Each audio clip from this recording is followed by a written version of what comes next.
Matapos ang mga pangyayaring yon, muli na namang binalot ng kadiliman ang kanilang kalaban.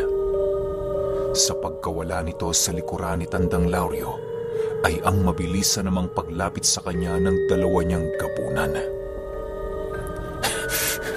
Tandang Lauryo, ayos ka lang ba? Nag-aalalang tanong ng isa sa mga ito. Habang kinakausap siya ng isang gabunan, panay naman ang pagbuhos ng langis ng isa pa nitong kasama. Maya-maya pa, nararamdaman na ni Tandang Lauryo ang dahan-dahang paghilom ng kanyang mga sugat. Hindi na din siya noon nakakaramdam ng labis na panghihina sa kadahilanang nagawa na nilang pigilan ang pagtagas ng dugo. Sa muling pagtayo ni Tandang Lauryo, ay siya namang paglitaw ng Bertudes habang nagwiwika ng, "Tunay ngang ikra ng lahi mo, Ginoo." Nagiging palaisip pa na naman para sa akin kung hanggang saan lamang ang iyong itatagal. Pagbutihan mo, Ikran, dahil nais kong masiyahan. Kasabay ng pagwika nito ay ang muli namang pagbalot ng kadiliman sa buong katawan ng Bertudes. Upang maipanalo ang duelo, tumulong na din ang mga gabunan ni Tandang Lauryo upang mahanap ang eksaktong kinaroroonan ng kanilang kalaban. Pagsilay nila sa pinakadulong parte ng lugar, doon nila nakita ang mabilisang pananakbo ng Bertudes. Hindi nila ito gaanong mapansin sa kadahilan ng parang ang buong katawan nito ay nakipag-isa na sa anino. Maya-maya pa, wala nang nagawa sila Tandang Lauryo kung hindi pakiramdaman ng buong paligid. Alam nilang hindi pa yon ang kakayahan ng salaming kanilang kinatatakutan, kung kaya't panatag silang malaya pa rin nilang magagamit ang kanilang mga matatalas na pakiramdam. Ilang minuto pa ang lumipas, doon na nga naramdaman ni Tandang Lauryo ang mabilisang paglapit ng Bertudes. Umatras na ng bahagya ang dalawa niyang gabunan nang sa gayoy magawa nitong makatulong sa kanya sa mga oras na labis silang kinakailangan. Paglitaw ng Bertudes sa harapan ni Tandang Lauryo, agad naman niyang sinalag ang pag-atake nito gamit-gamit ang kanyang mga matatalas na kuko. Halos bumaon sa lupa ang mga paanoo ni Tandang Lauryo dahil sa patuloy na pangingibabaw ng lakas ng Bertudes. Nang makahanap na siya ng pagkakataon para maihataw ang kanyang tabak, agad din naman niya itong ginawa upang maitaboy ang nilalang.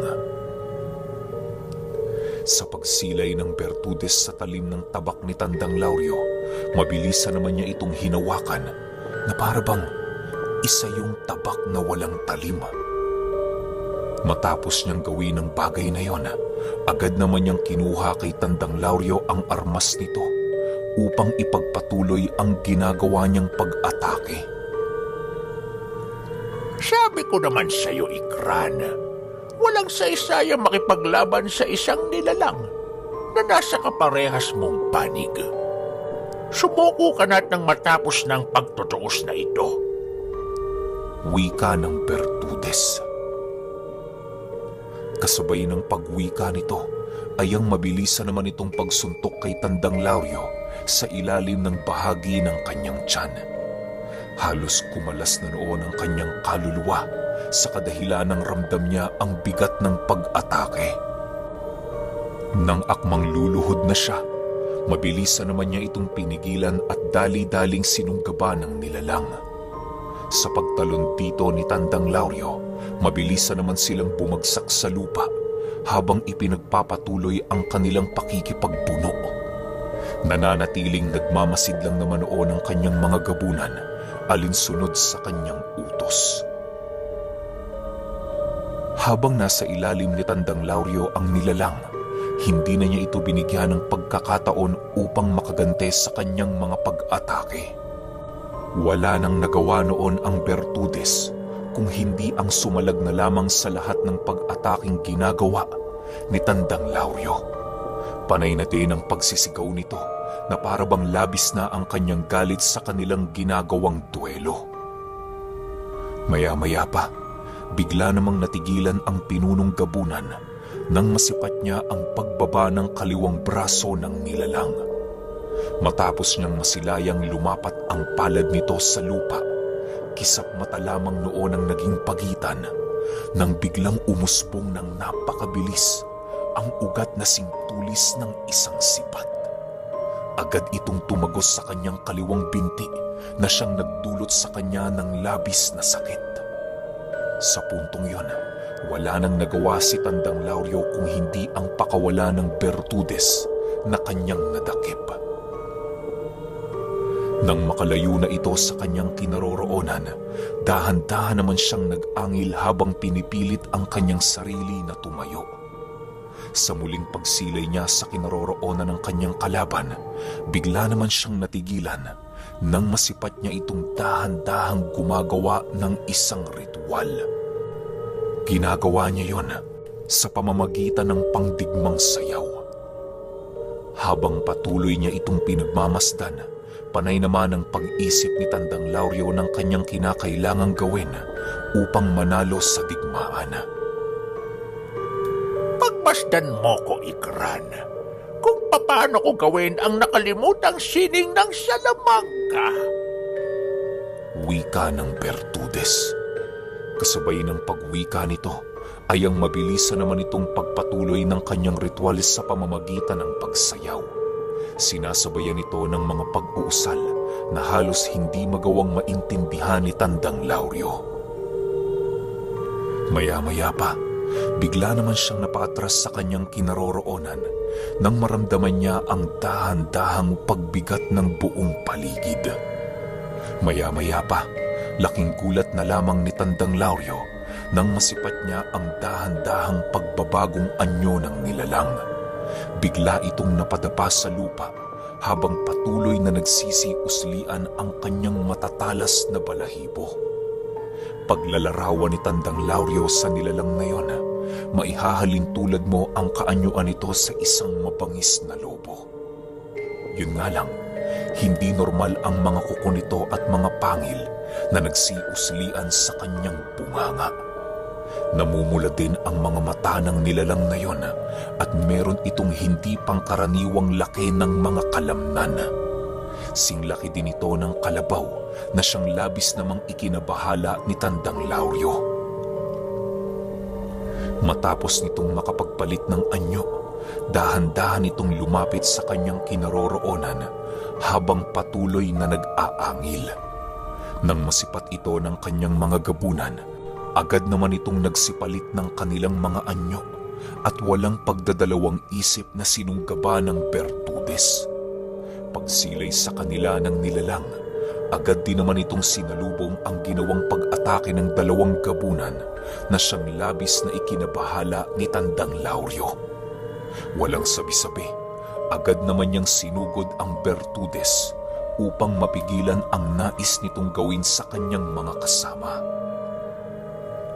Kahit paika-ika na noon si Tandang Lauryo, nagawa pa rin niyang maabutan ang bilis nito. Paghawak niya sa ulo ng nilalang, agad naman niya itong ibinalibag sa lupa at muling inuntaya ng saksak. Sa puntong yon, ramdam na ni Tandang Lauryo ang pagsuot ng kanyang mga kuko sa balat nito. Pagbagsak nilang dalawa sa lupa, bigla naman niyang nasilayan ang pagngisi ng Bertudes habang mabilisang inilalapat sa kanilang kinabagsakan ang matatalas nitong mga kuko. Paghawak ng nilalang sa lupa, bigla namang nagsiuslian ang mga matatalas na ugat na siyang agad na tumagos sa katawan ni Tandang Lauryo. Tapos ka na! Ikumusta mo na lang ako sa demonyong pinagkuhanan mo ng iyong lakas. Wika ng Bertudes habang patuloy na pinagmamasdan ang butas-butas na katawan ni Tandang Lauryo. Nang masipat naman ito ng dalawang gabunan, tanging pagsigaw lang naman ang kanilang nagawa habang patuloy na pinagmamasdan ang nag-aagaw na buhay na kanilang pinuno. Ilang minuto pa ang lumipas, tuluyan na ngang napabagsak si Tandang Lauryo sa lupang kanyang kinaroroonan. Dahan-dahan namang lumayo sa kanya noon ang nilalang habang patuloy siyang pinagtatawanan. Tandang Lauryo! Lumaban ho kayo! Kailangan kayo ng ating pangkat! Sigaw ng isang gabunan. Ilang minuto pa ang lumipas, bigo naman silang makarinig ng kahit na anong tinig na nanggagaling sa kanilang pinuno. Animoy tuluyan na itong nawala ng kakayahan magsalita dahil sa tindi ng natamo nitong pinsala. Kahit gano'n na ang nangyayari, patuloy pa rin siyang kinakausap ng dalawa niyang gabunan sa pagbabaka sakaling magagawa niyang malusutan ang ganoong sitwasyon. Sa harap ng pagkatalo ni Tandang Lauryo, bigla namang bumalik ang kanyang ulirat sa kanyang katawan nang marinig niya ang kapreng nagwiwika ng, Lauryo, ipinapasa ko na sa iyo ang tungkulin ko bilang tagapamahala ng lahat ng gabunang katulad mo sa libu-libong dimensyong naririto sa mundo. Humayo ka. Ubusin mo ang mga Bertudes dahil sila ang totoong kaaway. Matapos itong marinig ni Tandang Lauryo, agad naman niyang naramdaman ng mabilisang paggaan ng kanyang katawan. Doon na din pumasok sa kanyang isipan ang memorya ng kapre at ang mga kakayahan nito na maaari niyang gamitin. Napag-alaman din ni Tandang Lauryo na sa pamamagitan ng kanyang dalawang palad, magagawa niyang maipagwalang bisa ang anumang mutya na nanggagaling sa kaliwa. Ilang minuto pa ang lumipas, laking gulat na lamang ng Bertudes nang masipat niya ang dahan-dahang paglabas ng usok sa buong katawan ni Tandang Lauryo. Maging ang mga kasama niya noong gabunan ay hindi mapigilang magulat dahil sa mga kaganapang hindi nila inaasahan. Maya-maya pa, bigla namang tumayo si Tandang Lauryo habang patuloy na nakatitig sa Bertudes. Hindi ko alam kung ano ang ginawa mo para makaligtas sa bingit ng kamatayan. Subalit, kahit ilang ulit ka mang mabuhay, sinisigurado ko sa iyong hindi din kita tatantanan hanggat hindi ka namamatay. Seryosong wika ng Bertudes. Kasabay ng pagwika nito ay ang mabilisan namang pagsugod ni Tandang Lauryo nang hindi na umiimik. Sa paghawak niya ng kanyang tabak, agad naman niyang naramdaman ang kanyang nag-uumapaw na lakas na halos hindi niya mawari kung saan nagmumula. Paglapit niya sa kinaroroonan ng Bertudes, mabilisan naman siya nitong inundaya ng saksak, gamit-gamit ang kanyang matatalas na mga kuko.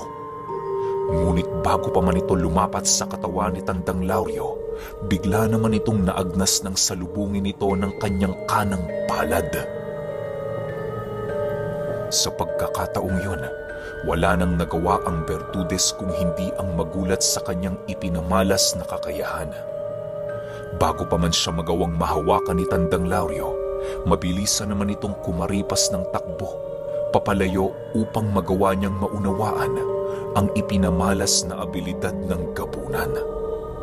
Pagdating niya sa likurang bahagi ng kanyang kubo, patuloy naman siyang sinundan ni Tandang Lauryo nang sa gayoy hindi niya magawa pang mahulaan ang kahinaan sa likod ng kanyang natatanging kakayahan. Dahil sa angking bilis ni Tandang Lauryo, kung kaya't hindi naging mahirap para sa kanya na mahawakan ang iba't ibang parte ng katawan ng Bertudes. Sa bawat paghipo na kanyang ginagawa, ay ang pagkaagnas naman ng katawan ng nilalang nang sa hindi malamang dahilan. Nang makahanap siya ng pagkakataon para mahawakan ang ulo nito, agad naman niya itong ginawa ng walang pagdadalawang isip. Pagbagsak nila sa lupa, tanging paghinga na lamang ng malalim ang nagawa ng Bertudes habang patuloy na nagpupumiglas sa ginagawang paghawak sa kanya ni Tandang Lauryo. Ilang minuto pa ang lumipas, kumalas na din sa kanyang katawan ang lahat ng baon niyang mga mutya na nasa panig ng kaliwa. Matapos ang mga pangyayaring yon, tanging isang malamig na bangkay na lamang ang bumungad sa pagmumuka ni Tandang Lauryo. Nagkalat sa buong paligid ang mga mutya nito, maging ang kinakatakutan nilang bertud ng ingkong mambabarang. Ilang minuto pa ang lumipas, agad naman nilang pinulot ang lahat ng bertud nito na kumalat sa buong paligid. Dali-dali din naman silang umalis sa lugar na yon upang magawa nilang makabalik sa baryo sa lalong madaling panahon. Sa pagpapatuloy ng kanilang paglalakad, panay naman ang kanilang naging pag-uusap ukol sa mga ginawang kakaiba ni Tandang Lauryo. Tandang Lauryo, paano ho kayo nagkaroon ng ganoong kakayahan? Ang buong akala ho namin kanina, wala na tayong pag-asang manalo sa demonyong yun. Nagtatakang tanong ng isang gabunan. Oo, tama ka. Simulat sa pool, wala naman talaga tayong pag-asang manalo laban sa kanya. Ang mga naganap kanina ay ang resulta ng pagpasa sa akin ng kakayahan ng kapring minsan kong pinagsilbihan. Paliwanag naman ni Tandang Lauryo. Matapos nilang mag-usap, agad din namang nagpalit anyo ang dalawa niyang kasama upang mabilis silang makabalik sa kanilang baryo. Dinagit ng mga ito si Tandang Lauryo sa kadahilan ng alam nilang wala na itong lakas para magsagawa pa ng mga ritual sa pagpapalit anyo. Ilang segundo lamang noon ang lumipas, tuluyan na nga nilang narating ang baryong kinaroroonan ng karamihan nilang mga kasama. Agad na ibinigay ni Tandang Lauryo ang bertud ng ingkong mambabarang kay Ibrahim upang masiguro itong ligtas laban sa mga kamay ng iilang demonyong nasa paligid. Ginoong Lauryo, paano niyo hunapas lang ang bertudes? Labis ako nagtataka dahil sigurado akong wala kayong dalang armas na panglaban sa kaliwa. Bungad na wika ni Ibrahim. Nang marinig ito ni Tandang Lauryo, ngumiti lang naman ito kay Ibrahim habang nagwiwika ng, sadyang mapalad lang kami, Ibrahim. Dahil sa mga pangyayaring maging kami ay hindi namin inaasahan. Matapos niyang makapagsalita, agad din naman niyang inilahad kay Ibrahim ang totoong nangyari. Nang marinig nitong siya na ang bagong tagapamahala sa lahat ng Ikran na nasa iba't ibang dimensyon, halos hindi naman ito maiwasang magulat. Habang patuloy sila noong nag-uusap, hindi nila gaanong napansin ang mga engkantong nakikinig sa buong paligid. Animoy singbilis ng hangin ang pagkalat ng balita na maging si Maestro Florante ay nagawa itong malaman kahit hindi siya nagkaroon ng kaugnayan sa pag-uusap nila Tandang Lauryo. Sa pagsapit ng umaga noong mismong araw, laking gulat na lamang nila Ibrahim nang masipat nila ang pagdating ng maestro. Kasakasama nito ang kanyang 2 disipulo na merong buhat-buhat na sako. Magandang umaga, maestro. Masyado naman ho yata kaming nasorpresa sa inyong pagdating. Bungad na wika ni Ibrahim. May mga balita kasi akong nasagap ukol sa ginawa ni Lauryo. Siya nga pala, Ibrahim. Nasaan si Lauryo? Kasabay ng pagtanong ni Maestro Florante ay ang paglabas naman ni Tandang Lauryo. Dali-dali siya noong lumapit sa kinaroroonan ng maestro nang sa gayoy magawa niyang malaman ang nais nito. Ilang minuto pa ang lumipas, bigla namang nagulantang si Tandang Lauryo nang magawa nitong malaman ang tungkol sa pagpapamana sa kanya ng kapre. Nasisiguro siyang silang dalawa lamang ni Ibrahim ang nakakaalam ng bagay na yon, kung kaya't labis ang kanyang pagtataka na kung papaano ito nalaman ni Maestro Florante. Maestro Florante, paano niyo ho nalaman ang tungkol sa bagay na yan? Nagtatakang tanong ni Tandang Lauryo. Maraming paraan, iho, para malaman ang sikreto ng bawat tao. Sa ngayon, huwag mo na munang isipin kung paano ko nalaman ang bagay na yan. Kaya ako naparito dahil meron akong mahalagang bagay na ilalahad sa inyo. Sagot naman ni Maestro Florante. Nang marinig ito ni Tandang Lauryo, agad naman silang pumasok sa loob ng kanilang bahay upang doon ipagpatuloy ang kanilang naudlot na pag-uusap. Mas mainam kasing sa loob nang sa gayoy wala gaanong mga tenga ang makakarinig sa kanilang mga paksang tinatalakay. Ibrahim, bago natin umpisahan ang ating pagpupulong, nais kong ibigay mo sa akin ang bertud ng ingkong mambabarang. Hayaan mo nga ako na ang magtago upang masiguro nating nasa ligtas itong kalagayan. Wika ni Maestro Florante. Nang marinig ito ni Ibrahim, agad din naman niyang iniabot sa kanyang maestro ang bertud na nababalot sa itim na tela. Dali-dali itong isinilid ni Maestro Florante sa isang garapon at mabilisang isinilid sa sako. Matapos niya itong mailagay sa tamang sisidlan, doon na ito nag-umpisang magsalita. Ayon kay Maestro Florante, na ang ginawa ni Tandang Lauryo na pagpatay sa ingkong mambabarang ay labis na nagdulot ng galit sa mga nakakataas na bertudes. Dahil sa mahalaga ang papel nitong ginagampanan, kung kaya't asahan na nila ang walang sawang paglusob ng mga nilalang bilang pagpapakita ng kanilang pagdadalamhati sa nasawi nilang kasama. Matapos itong maipagsabi ni Maestro Florante, agad din naman siyang nagbigay abiso sa mga dapat gawin ng pangkat ni Tandang Lauryo. Nagpatawag na din siya noon ng iba pang albularyong naiwan sa kanilang baryo upang mas lalong palakasin ang kanilang presensya sa lugar.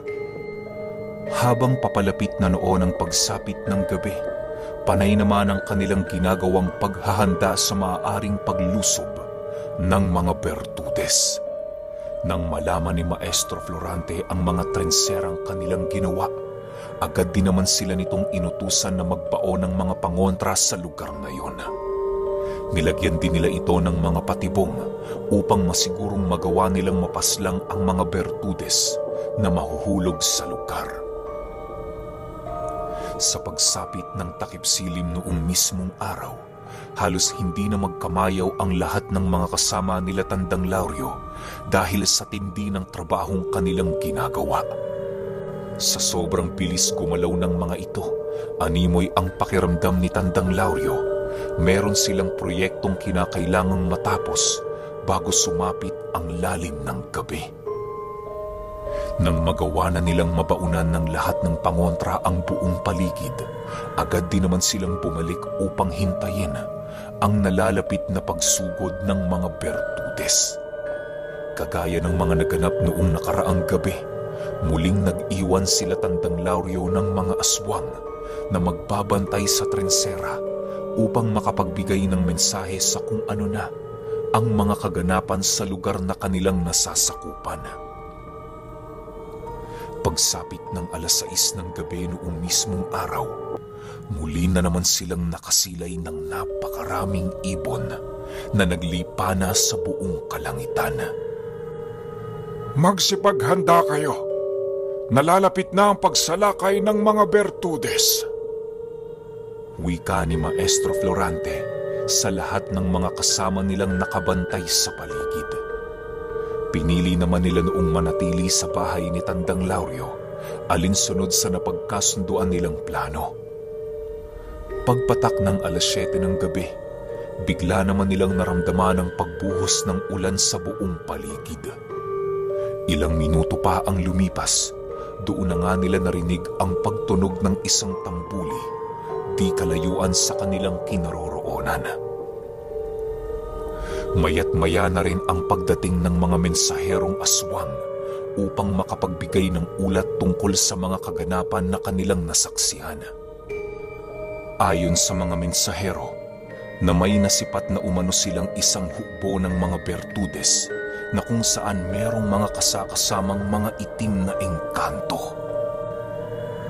Ang iilan sa mga ito ay kapre, habang ang iilan naman ay ang mga amumongo. Nagkalat din noon ang mga ligaw na kaluluwa sa buong paligid na siyang labis namang ikinabahala nila Tandang Lauryo. Matapos itong malaman ni Maestro Florante, agad din naman niyang iniutos sa kanyang mga kasama ang paghahanda para sa nalalapit nilang pagsalubong sa mga demonyo. Napagpasyahan na niyang salubungin yon sa patag na lugar nang sa gayoy walang madamay na mga inosenteng tao sa nalalapit na digmaan. Masyado kasing mapanganib para sa namamahingang mga ordinaryong tao ang mga ligaw na kaluluwa, gawa ng maaari silang pasukin ng mga ito nang hindi nila nalalaman.